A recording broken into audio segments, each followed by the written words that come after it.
क्रांती news, आवाज सर्वसामान्यांचा।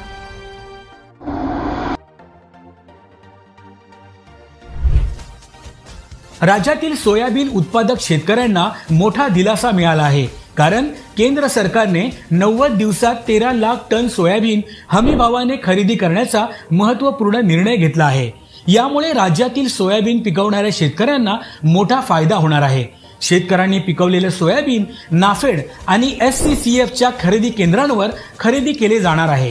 केंद्र सरकारने महाराष्ट्रासाठी सोयाबीनची किमान आधारभूत किंमत 4892 प्रति क्विंटल इतकी निश्चित केली आहे।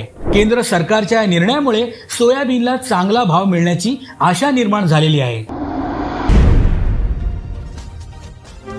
अशाच नवनवीन बातम्या पाहण्यासाठी आमच्या महाराष्ट्र क्रांती न्यूज या YouTube चॅनलला लाईक करा, सबस्क्राइब करा आणि बेल आयकॉनला प्रेस करा।